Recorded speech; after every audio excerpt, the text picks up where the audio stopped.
quick. We're live. All right, we're back in regular session following executive session. And it was on contractual and litigation items. So No action was taken? no action was taken in executive session. So now we have a motion on the floor to approve action item number 3. However, 4, 5, 6, 7, 8, 9 are related to 3. A motion to amend.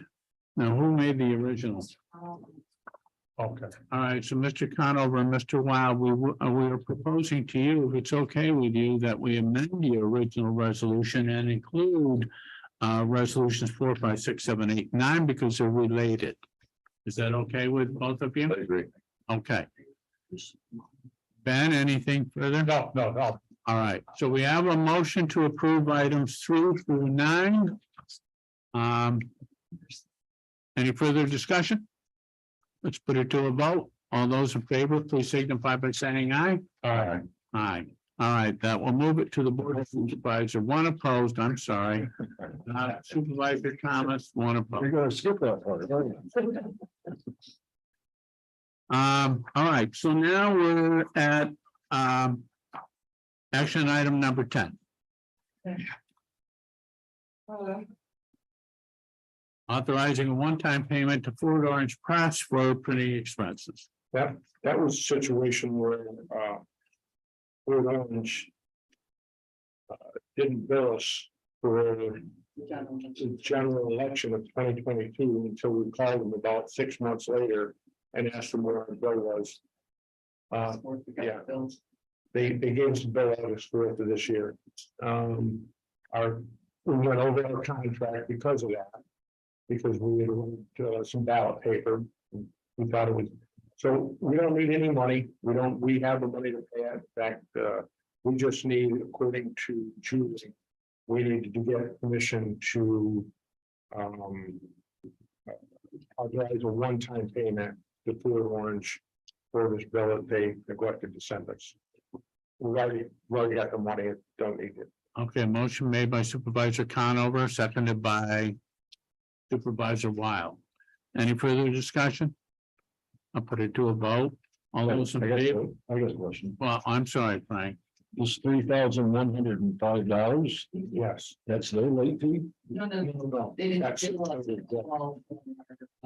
That's They just, yeah. general election, so we were going through our budget.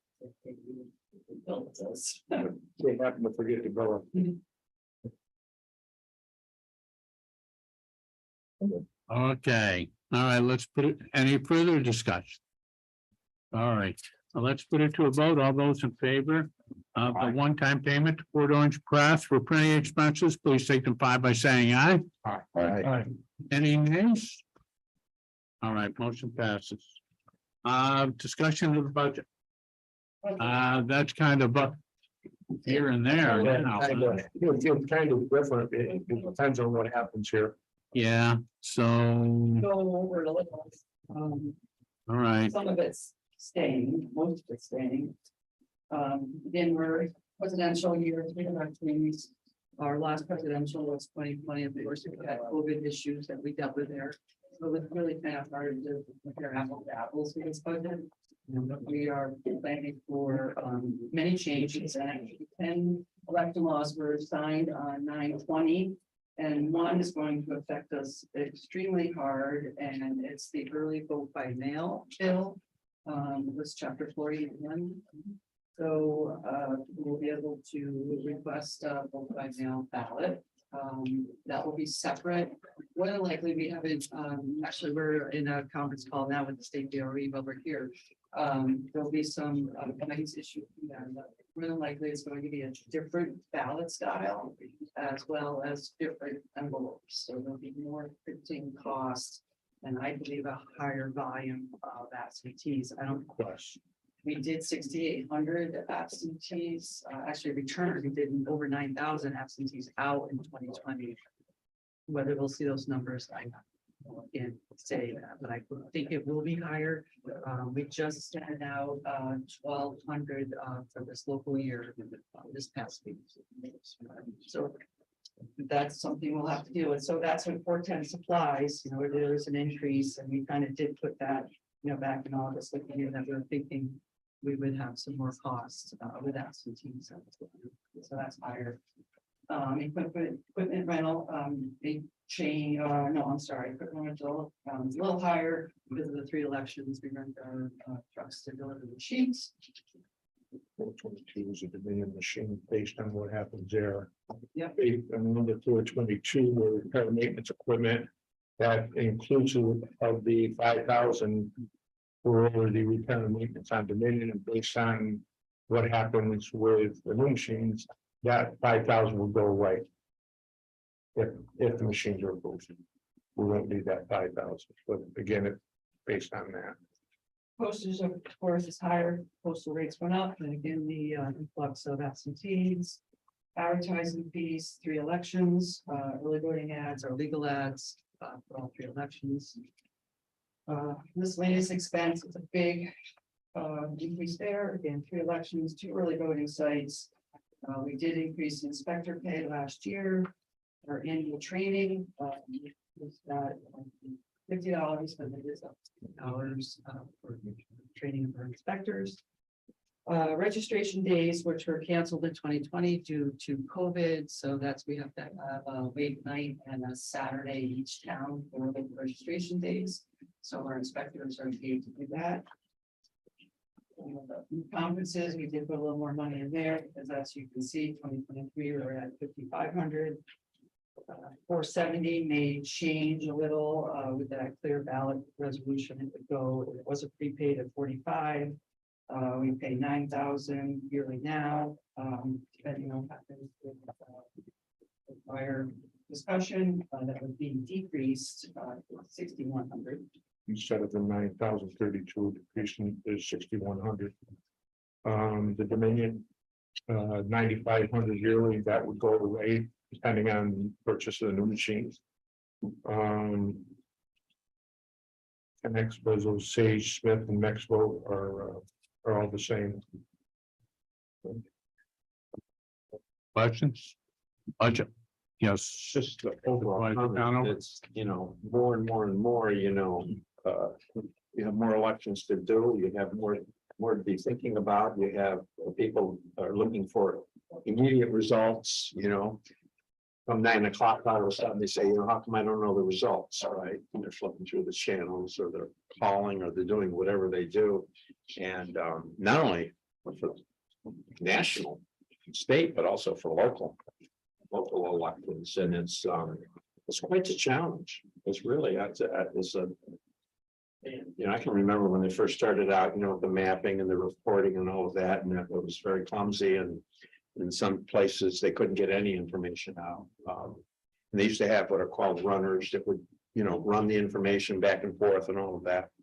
We're into I'm not judging it, I'm saying, but we're into a whole different ballgame now, and staying current with it, and being able to be responsive. And it's a very important part of our government. It's a very important part of our democratic processes, and it needs to have, integrity, and it needs to have, and I think you folks do just a marvelous job. Thank you. And I wish you well. Thank you into all of that going into this election cycle, because I know it's a incredibly busy time. I will say, with the addition of Sage Smith that this board gave us last year, with the addition of them on election night reporting, it's a huge difference. And I think if you look at our website, look at the reporting on there that Sage Smith does with us, tremendous, but giving us that opportunity was huge in reporting as well. Thank you for our staff. It's done Yes. very well. Supervisor Thomas. Yeah, on your salary schedule, there's a voting system technicians for 18,000. We did reduce that, yeah. Are they still necessary at all? Sorry. So which one is it? This one here. The techs are, it's we were going to reduce that. to 5,000. And you can't, do you remember, I think we reduced that to 8 or 5,000, to 33,000. Remember we spoke 8, yeah, we reduced that to 8,000. So that But I'm asking about the. techs we could reduce, so those are our, we do have 10 techs that help us. Test our machines, get them prepped and get them ready to deliver, and we also use those folks to deliver our machines, we rent our trucks, but they are paid. To Yeah, drive. they don't do the voting machines and testing, they deliver as well, instead of using mullet movers. And then they're in our office on election day for any issues that may arise with the machines or supplies being delivered or results to be picked up. And so They're the ones that travel to the towns to clear paper jams and all that other stuff. They're the ones that are on the road. We've got a set up north, a set to our east, and a set down here that we send out by phone. Okay, And I just one other to mention is the even year bill, because it has passed both houses. That gets signed or not, that would put another kink, I think, in our planning of elections next year. Even though this county and many counties have issued a letter stating that they don't support that even voting, even near election. It has passed both houses, and once the governor calls. Sorry. Once the governor calls for it, depends on whether she signs it or not, but. Yes, Supervisor Thomas. what about the legislation that were based on a number of people in the county, you had to have a certain number of employees, That won't hurt us now, since we have our new staff. but did that pass? Or- That hasn't passed yet, but it's still sitting there to be called on. But now we're up to par with the staffing, so we'll be fine. that were This is all election change since 2019. Supervisor Conover. Yeah, my concern is, in terms of ballot preparation is the more you clutter that ballot, the more you put on that ballot in the font size and everything else, and then it goes into multiple pages. And, so it's just from a user point of view and from a functional point of view, A 22-inch ballot would mean, I know you don't want to hear this, but would mean different equipment for us. If we went from a 17-inch ballot to a 22-inch ballot, the printers won't print a 22-inch ballot. That's all you need is printers and paper anyway. see what I'm saying? That's a lot of names. Yeah, that's a lot of names, a lot of columns, a lot of rows, a lot. And then you got propositions and all those other kinds of things. I mean, it makes, I don't know. They're thinking about that sort of thing downstate, but it concerns me. Yeah, right. Other discussions on BOE budget? Yes. Great. Insurance went down significantly. Why? Is it because of we had a couple of accidents over there. Damage, One of them, accidents. 7.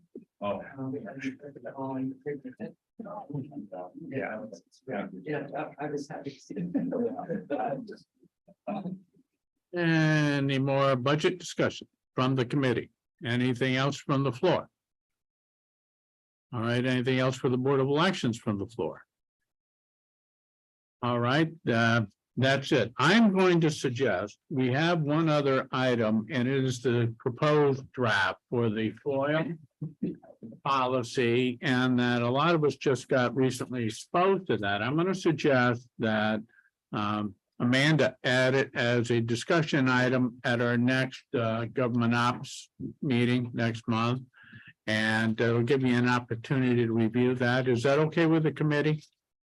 Okay, all right. Here's the consensus. It's fine with the committee to move with that. Having no further business before this committee, I'll take a motion to adjourn. Motion to adjourn by Supervisor Conover, seconded by Supervisor Wild. All those in favor of adjourning, please say